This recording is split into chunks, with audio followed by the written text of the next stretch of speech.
We're each ordering from a different platform, whether it be Instacart, DoorDash, Uber Eats, to figure out which one of us in our respective markets. You know how much money I would have if I didn't have the Uber app? I am embarrassed to admit, but I use these platforms daily. When I want something and I'm trying to time it, when I don't Yeah. want to go to the store, I wonder who they're using as the benchmark for time spent in store. Because if they're using me, like, people could possibly be saving years on their lives. Who wouldn't love to receive a bottle of wine instead of flowers? How do we think AI is going to change the delivery service game? Welcome to the Share the Lord podcast by J. Lord Vineyards and Wines, where we take you behind the scenes over a glass of wine. Let's uncork and dive in. All right, so we were racing Uber Eats versus Instacart versus DoorDash. Clearly someone won, but which one actually won? I'm going to sit down with Suki Maxwell and Lauren Henderson, who are on the Southern Glazer's Wine and Spirits marketing and e-commerce team, and we are going to talk all things on-demand delivery services. So grab your phones if you want to order along and race with us, and let's jump into the podcast. Just saying that, like, I just searched J. Lord just to see what would come up. They almost have everything but the Seven Oaks. I can't do Seven Oaks either on Uber Eats. I did find it on Instacart. I should have searched just in alcohol instead of in like the first. I was also looking for the store with the fastest delivery time. So let me go back and just search J. Lord. And I'm picking fastest too, although some of these are saying in 15 minutes. So that seems like I couldn't even get it in 15 minutes. So this is impressive if that's true, because I would get to the store in 20 minutes. Yeah, I'm seeing fastest 24 minutes. Should it be a different store or one with similar? Because I feel like if you went and let's just pick account A and you ordered it from account A, both on Instacart and on DoorDash, would that person get the order for both? I guess that they're picking up for both apps. Oh, that's a good question. Let's just say I pick Total Wine, because you can select by app. Pick up both the Instacart and the DoorDash, so it's a tie. Guess it depends on how much you tip on each platform, because they can see before they. Can they really? Yeah, I got my GoPuff. I am very much in the suburbs. The times are not looking great for me. You don't have a DoorDash? Like, I'm even through DoorDash, my order is going to be through GoPuff. A family account. All right. How often do you guys order delivery services right now? Pretty often. Daily? Wow. Wait, Suki, how about you then? Pretty often. I'm not quite daily, but at least several times a week. I use every single platform, all of them. Yeah, honestly, I feel like I use DoorDash the least. If I were to use DoorDash, I would more than likely use it for food. Right. I have Uber for rides, but because Uber Eats is like within the Uber app, I'm ordering more food there than DoorDash. I think it's also city dependent. That's true. I guess all in major, you said Boston and Brooklyn. So those are, but you're in the suburbs of. I'm in Newton, technically. Or smack dab in downtown San Jose. So you're in a good spot. This is the one thing about Instacart, like you have to click like 500 things to click. Although I have a delivery free that's free and a service fee that's $2.49 right now. That was on Instacart. On DoorDash, I have a $3 delivery fee and a $3 service fee. All right. So for context, here's what we're doing, because we're talking all things e-com and delivery. We're each ordering from a different platform, whether it be Instacart, DoorDash, Uber Eats, to figure out which one of us in our respective markets will get a bottle of J. Lord first. I got mine queued up on 2 apps. You guys all ready to place order? Yep. 3. Are we doing 3 apps or 2? I'm only doing 2. I think Suki's doing 3. I don't know what she's doing. Yeah, hardcore over here. All right, I'll do 3. Uber Eats looks like the fastest. Yeah, I think so too. See, I don't have an Uber Eats account set up, so I'm only gonna pick these 2. Have an Uber account though? I do have an Uber account. Like, you don't have the Uber. If you have the Uber app, then just go into Uber and at the top, just like toggle over to Eats. Is that really all it is? Yeah. They make it very easy. You guys are good, because like I even have to re-download Uber. Oh, really? That's probably a good thing. Do you know how much money I would have if I didn't have the Uber app? Do you have a car? You don't have a car though, right? Because where you live, you don't need a car. If I had a car, I'd have way less money. It's just like a ticket trap. It's like you have to move the car every morning to the other side of the street. So that's an interesting topic that we can go into then, is the geography of the land. Like California is very much you have to drive everywhere. I would love to live in New York City just for, I think I can only do 3 years tops, for the sake of not needing to drive and not having a car. All right, Uber's not downloading, so I'm only doing 2. So let me know when you guys are ready. All right, submitting order.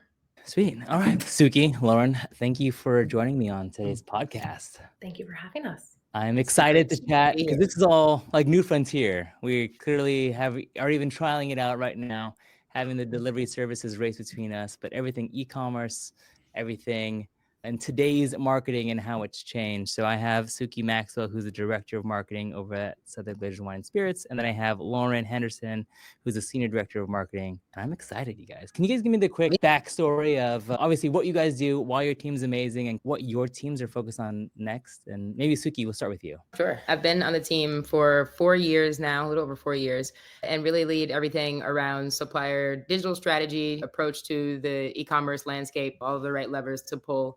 I would say probably the biggest focus for us this year is attribution and looking for ways to get more full funnel attribution, wherever that might require some custom creation of metrics and ways to look at things, looking for ways to get more out of the platforms that we work the most with. Some of the ones that we're ordering from today. Love it. And then Lauren, what about you? Anything else to add there? So I joined the team about 1.5 years ago, but prior to that was with 2 other alcohol marketplaces. So I spent 7 years at Minibar Delivery, leading marketing and partnerships, moved over to Reserve Bar. So very familiar with the on-demand delivery space and all of these marketplace opportunities. I think the other thing we're really looking for this year is making sure we have the best suite of partners available for our suppliers. So really anyone, like Suki mentioned, who can help us with that attribution so that we are moving beyond purchase intent and awareness and really showing direct sales attributed to all of the work that we're doing. So I think this space is interesting. Maybe paint the picture for me a little bit right now. When we talk about these on-demand delivery services, how much of that is actually alcohol compared to other products? I don't know GMV wise relative to other non-alcohol categories, but I would say that for sure alcohol is a growing category across these marketplaces. Seems almost converse to the industry trends the past 2 years, but as a mix of their business and as a trend of purchase through their platforms is definitely going up. In terms of, instead of a versus standpoint, maybe in terms of growth, like how has that volume increased over the last, say, like 5 years or so? Like even like a ballpark. I don't know if I would compare it to as far back as 5-year growth. We are seeing partners like a DoorDash grow 50, 60% for the alcohol vertical in particular year over year. And that obviously varies higher and lower, in some cases much higher for different brands, and anticipating similar growth for JLore across that platform as well. We're definitely interested to see how that test goes. Lauren, if you had to give me like the top 5 major players in the space right now, who would you say are top 5? I would say DoorDash, Instacart, Uber Eats, and then I think it gets a little hairy from there on who's next. But those 3 are definitely the top at the moment. And it's because they have these massive delivery across the country for grocery, for restaurants, now for alcohol. And I think the last 3-4 years, we saw a ton of consolidation within these alcohol specific marketplaces. And now these larger players that had the mechanisms for the other aspects of their delivery businesses, those are now coming into alcohol. Okay. And then as we talk about, even just from a personal standpoint, how often are you guys, again, using these platforms? Daily. Several times a week for sure. I use them all for different things. Where I'm buying food versus where I'm buying grocery versus where I'm buying alcohol. It's not all the same app. And not because I don't have faith in a certain app to buy a certain thing. I guess it's just more of a reflex.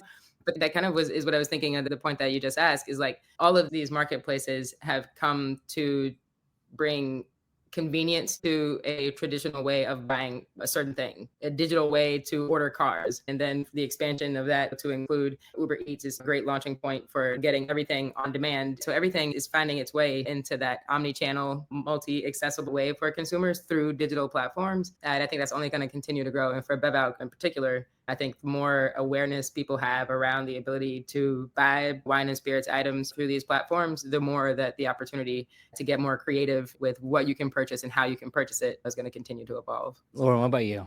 Agree. I am embarrassed to admit, but I use these platforms daily. Every single day. Why is that embarrassing? I live in the suburbs. I could get in my car. I could drive, but I have a 2-year-old. And so there are always things that pop up. We forgot his favorite snacks when we went to the grocery store, or earlier in the week when I got my Instacart grocery delivery, or diapers. Things pop up at all times, or my husband is still at work and we don't have wine.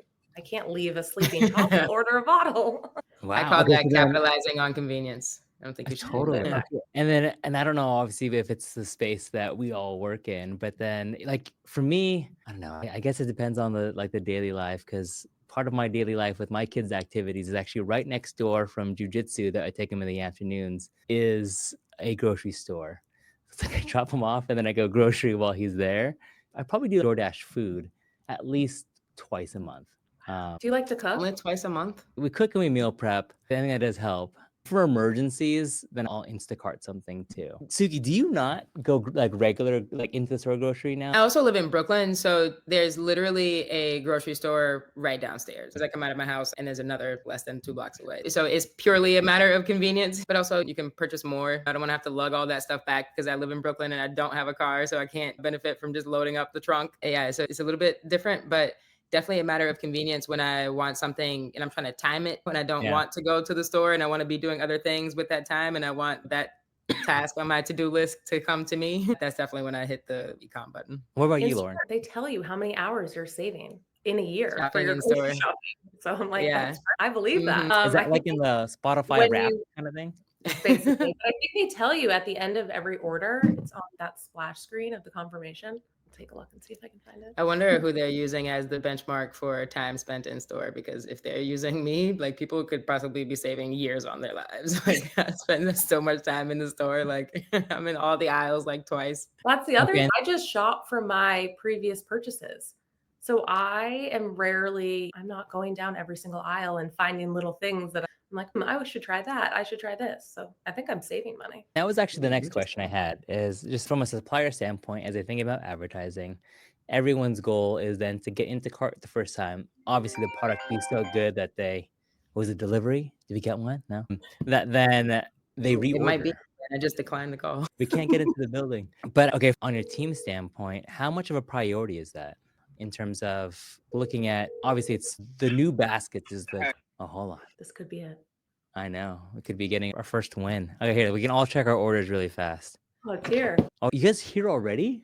Hers is. Mine is arriving now. Wow. You guys, mine still says they're heading to the store. Mine's here. Uber Eats, #1. I guess Suki's got there first. You have one that's Instacart is checking out right now. Oh no, that's my DoorDash. And actually Instacart was the one that got blocked. So I guess really they're not. Wow. Oh man, we have a winner. They came through.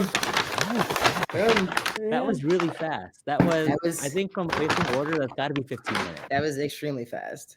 Although I guess They're there. Oh, you can see yours in the camera. Is your husband getting it, Lauren? I hope so. Otherwise, it's really good. Yeah, I was telling Lauren that mine is still. Granted, that's the one that like the checkout failed. They're still headed to the store. On Instacart? Yes, on Instacart, they're still headed to the store. Wow. So you guys will definitely win. Although DoorDash is checking out right now. But yeah, okay. So we're talking about purchasing behaviors. Lauren, you're saying that you just reorder. You're like, cool, this is the same cart. Are you just strictly going back to redo my previous order, like this is my weekly groceries? Or do you also then scroll through other products to like walk me through your behaviors as a shopper? So I always start with my you've previously purchased, and then I like Your to phone scroll. ringing. I know. Yep. You can get it if you want. I'll start with those previous purchases, and then I will go into the rest of the aisles that they say on Instacart. I think the platform also does a really good job when you check out. We're about to check out to ask. So when you place the order, they'll say, are you sure you didn't forget anything? These are things that you've purchased in the past that you forgot this time. These are things that we feel will go well with what you have in your cart. And so I end up finding a lot of things that way.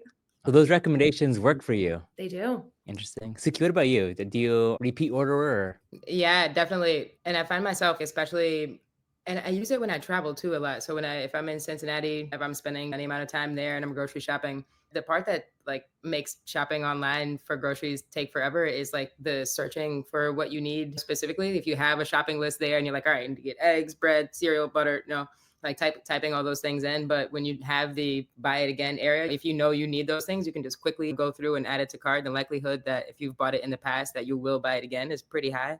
So it does make it just that much more seamless to get the order done and placed online. So I definitely do that a lot. Yeah. And then I would say for the add-on things, my favorite is DoorDash and the Double Dash, because here in New York, it's not even a matter of like food and wanting like booze to go along with that. It's like wanting everything that you need to make a margarita. And like liquor stores here don't sell mixers or fruit or sodas or anything but booze. And it sucks when you still have to go to the store for the other part if you can't place both of those orders at the same time. So being able to order from the liquor store and the bodega or the grocery store is my favorite. Yeah. And that's also interesting just in terms of like how things were placed for you guys. Okay. Then from a team standpoint, like professionally, obviously from the supplier side, like the baseline ad unit seems like the sponsored product. That's when you see it up top, a little higher in the search maybe. But then what are some of those other ad units that your team likes to have suppliers play with that maybe get an extra higher conversion rate or that's a little more unique? I would definitely say display, because when I was on Instacart just now, and I've noticed this more just being on the platform, when it's a liquor account as opposed to being a grocery or a convenience account that also sells liquor, then you're not always guaranteed to get liquor banners or banner placements in general. It's a guaranteed home for those upper funnel assets, and consumers that are shopping liquor stores are in the wine and spirits mindset as opposed to needing other things that the platform sells. So I feel like that was a really good opportunity to ensure that from a digital shelf perspective, that the items are popping up first through those sponsored product placements, but taking that first top of the page opportunity to put a banner placement there and communicate something else to the consumer. I recently shifted like my thought process on it too as a media buyer, especially when it comes to just that sponsored product. There's no real way to differentiate yourself on that sponsored product because the bottle shot is so small on that. Everyone else is also sponsored in your competitive set with that along too. So really the first opportunity is those display ads. You also have now the ability to, with creative, to influence it that way if your creative is better than a random white bottle shot. Yep. Okay, I like that too. What about in terms of like speed and selection? I feel like speed, just by this purpose right now, you getting it in less than 15 minutes, the speed is there. Are you still browsing though? Because if you have that selection, that browsability, I feel like you only get so many scrolls, right? Before, I guess if you're not sponsoring them, you may lose it. Before you fall off. I definitely agree with that. You do end up losing consumers. And so there has to be more inspiration after that. How that inspiration is achieved online is sometimes at the mercy of what these marketplaces make available for brands, or at the mercy of the own merchandising that they do themselves, or ways that they attempt to inspire consumers. But from a discovery perspective, I personally go straight after what I'm looking for. But in the instances where, and I think I've seen more recently examples of Walmart doing a really nice job with this. I had a conversation with one of our team members talking about the partnership that they have with Tasty, that they have shoppable recipes for cocktails, for food pairings, but everything required within. That's something that Walmart is proactively doing themselves to inspire consumers in that way. And it includes wine and spirits products, obviously, that go along with those pairings and ideas. And so I'm not browsing for that, but while I am browsing the site, if I do see that, I'm definitely inspired. I'm curious. I'll check it out. Gotcha. Okay. Good to know. Lauren got a delivery. Nice. Who won for you? Great selection, by the way. Uber Eats. Uber Eats. Okay. And then We've got a long way to go with Instacart and DoorDash right now. Yeah. Oh, really? My DoorDash was first for me. Uber Eats will be here in 3 minutes. Wow. So Brooklyn's delivery is just top notch for sure. Your Suki was like 15 minutes. That means that your Uber Eats, Lauren, we're probably at about, I'm looking at my timer correctly, probably about 23 minutes. Clearly, both of you both beat me. Actually, my DoorDash is approaching. Oh, nice.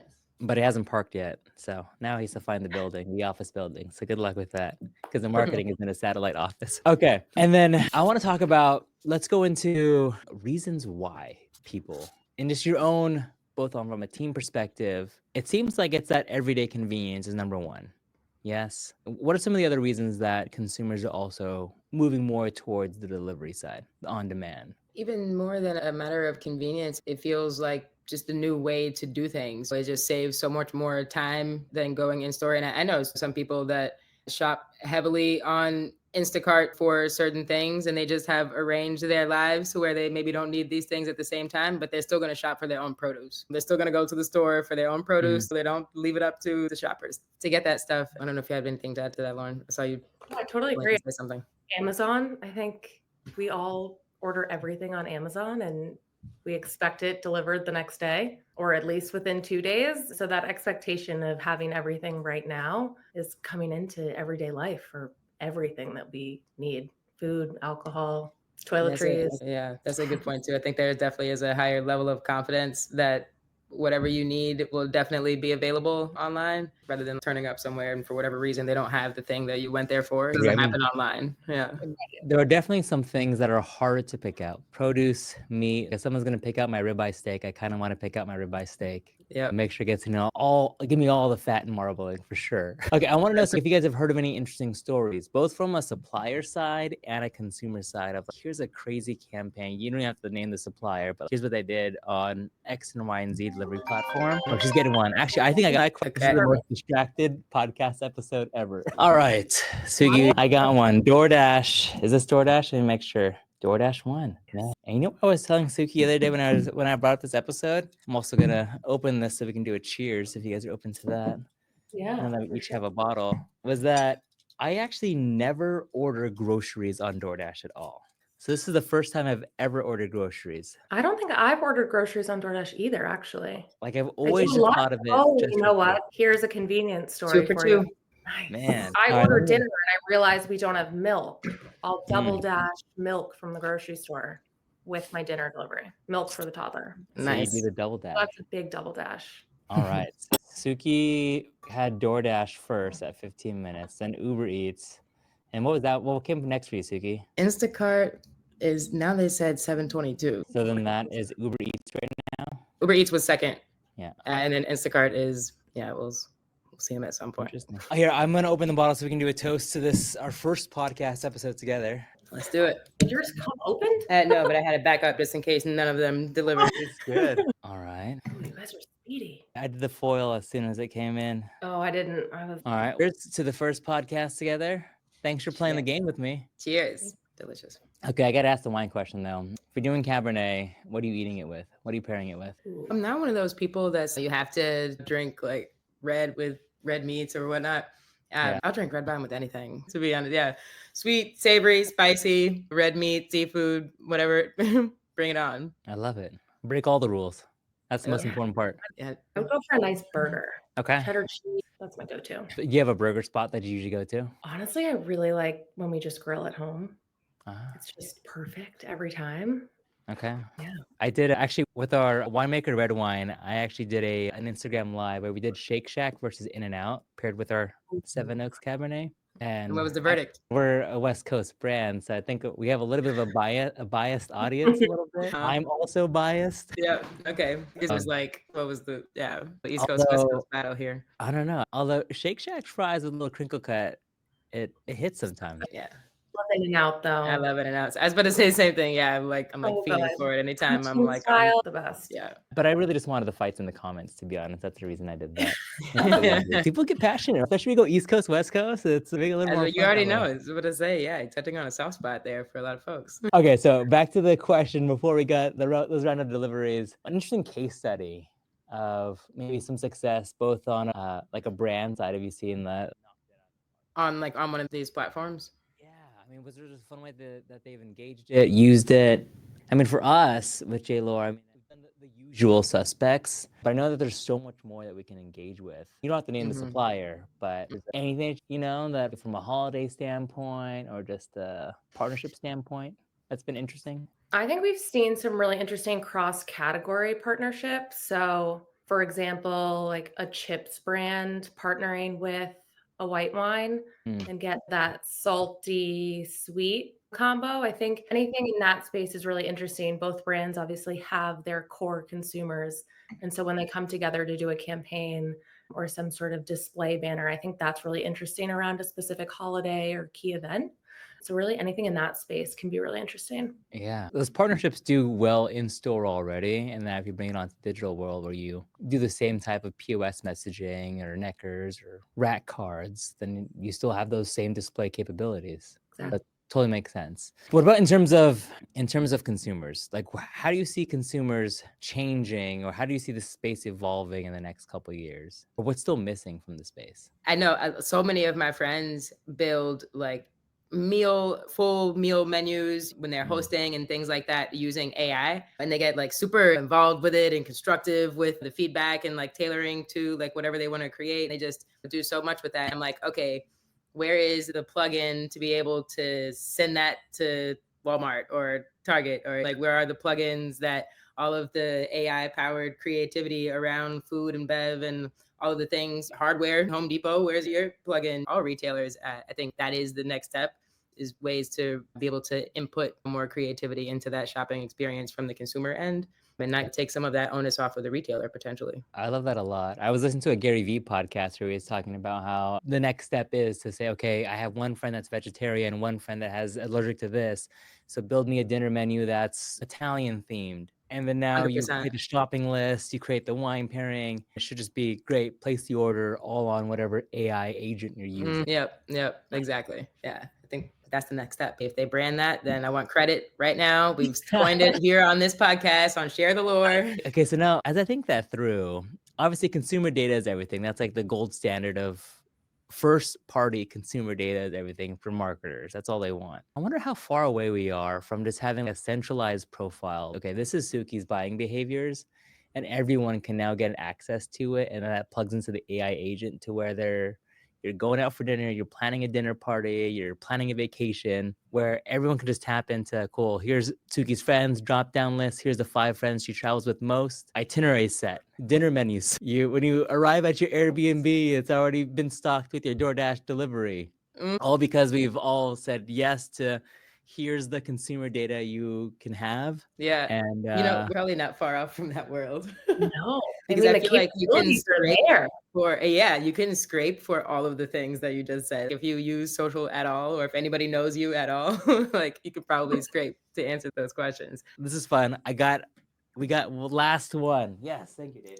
Nice. So we are now at, how many minutes are we at? 41 minus 5, 36 minutes. Although this order failed for whatever reason on the checkout process. So Instacart, second place.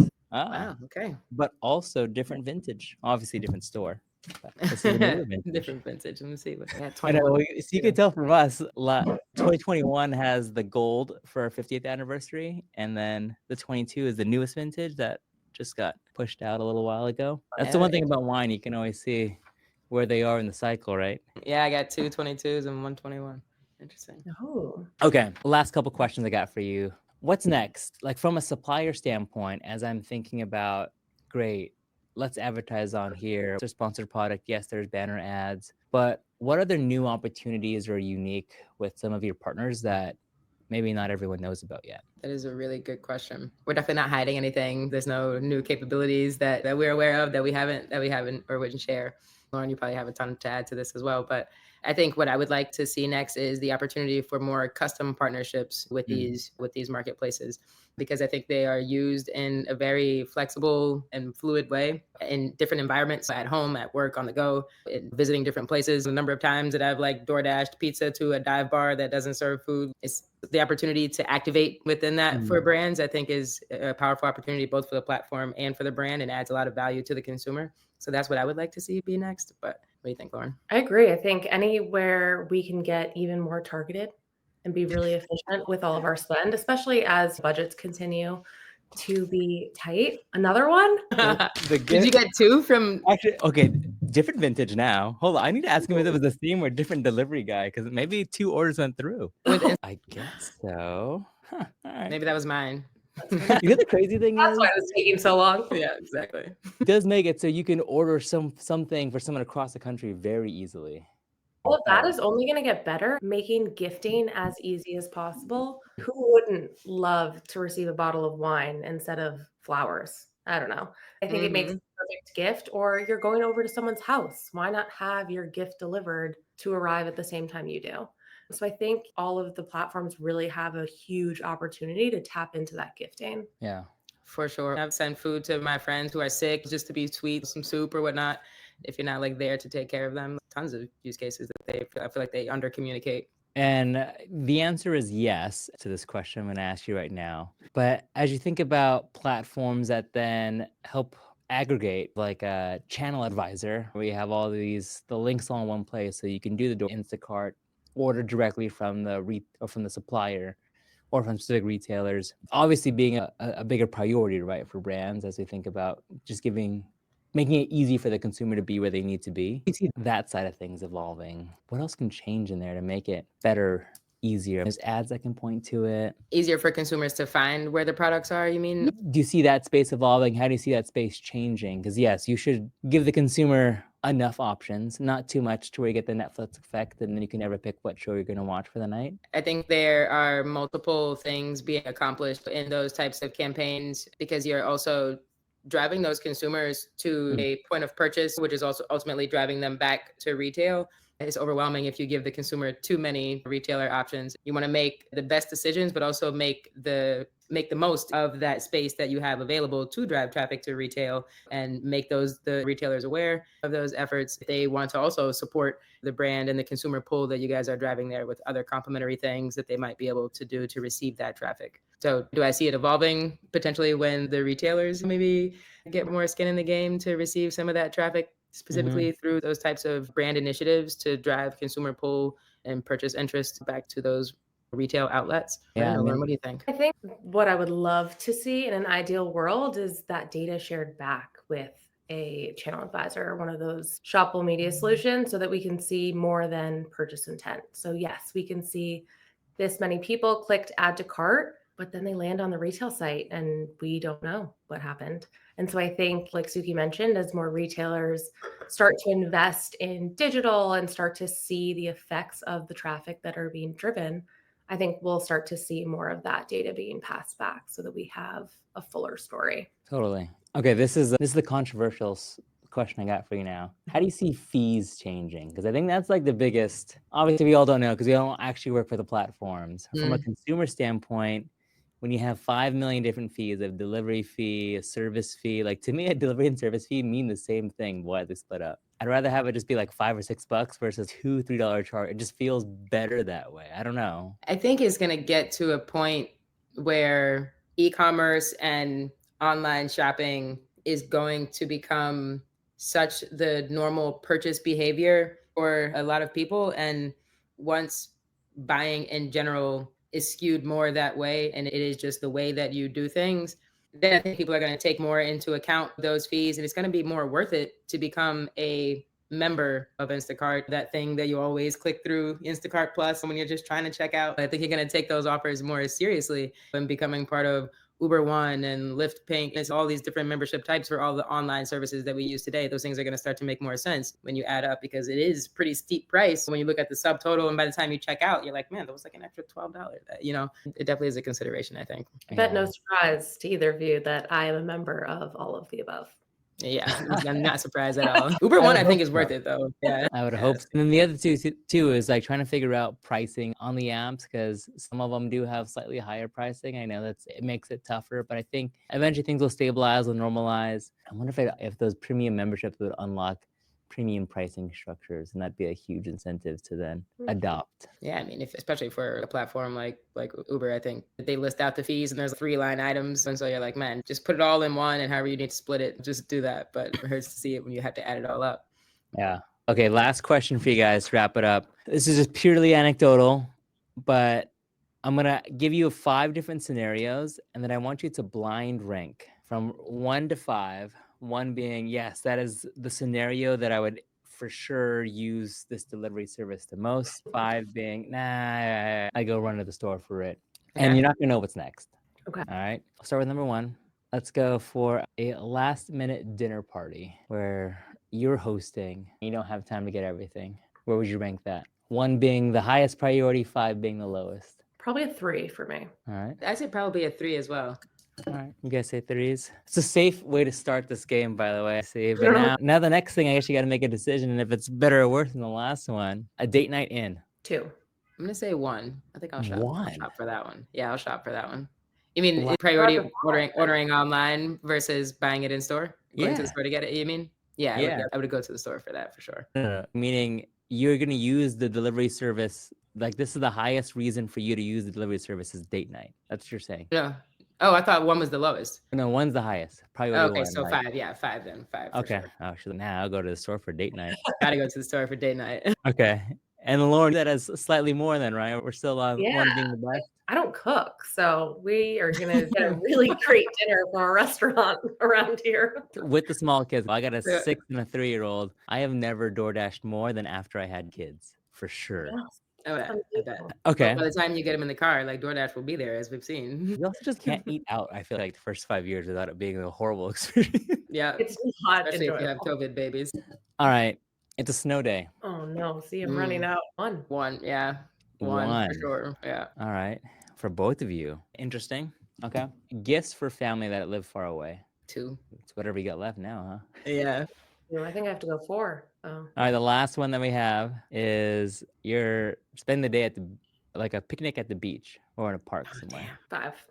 I'm gonna change my last one. I think Lauren only has 5 last. And I only then, have 5. Suki, you only have 4 left. 4 left. Yeah. I All right, think so the beach or a park would typically probably be number 1, but it's got to sit at 4 that's all I got left. Yeah. The beach park thing, it would actually be my number 1 too. Because once you find a spot, like, you don't want to leave. That's true. Yeah. And if you need a few bottles of wine to go and get that, you have to like leave the whole, like get into a car and drive, like to lose all spots that you like gain to get there. Parking spot, beach spot, everything. Yeah, versus here's the parking lot. I'll meet you in the parking lot. Thank you.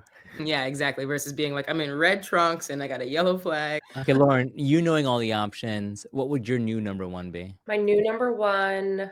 Did I say snow day for number 1? I think that would still be number 1. Yeah. Granted, in California, I never get a snow. I've never had a snow day in my life, so I have no idea what this. That's true. I would say even more than a snow day, rain. Rain is more Oh. problematic for me. Yeah. Rain than snow, really? Yeah. Wow. I guess Or the all those years in Boston, anticipation you can of deal with the snow. that would be different because I feel like the grocery stores are bare. I'm not trying to battle everyone at the grocery store. So the anticipation of a snowstorm would be number 1. I love it. Yeah, that's for me. I guess today is number 5 because I don't think that would happen in San Jose if it does. Okay, as you wrap it up, any last final thoughts in terms of this on-demand space? What's changing? What can suppliers, consumers expect? I think it's all exciting things. The growth of alcohol, the growth of on-demand delivery really provides tons of opportunity for brands, suppliers, retailers to get access to a different consumer base than they're typically seeing come in store. I agree with that. Yeah, totally a matter of convenience. And I think as retailers continue to stand up, not just retail media networks, I think that's a huge signal that they're focusing heavily on the digital space. Also, will continue to evolve the digital services and that they provide back to consumers.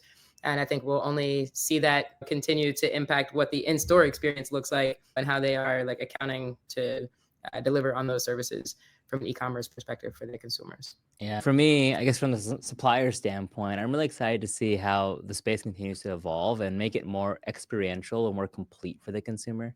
So I like the recipe side, I think is going to be amazing when you can just whip up an entire dinner thing, a menu, have it sent to you with the pairings and all that. Because wineries itself, we produce a lot of recipes in general, but to be able to complete that circle, I think would be a huge value add to the consumer. So I'm excited to see how it develops. Is there any other call to actions that you either want to send either our trade folks or our consumers over to learn more about what Southern's doing in that space? Consumers, everybody, buy more alcohol online. If you're going to make the purchase, do it online. If you do it in store, at least look online first and continue to make that point true. I know you guys are discovering online first.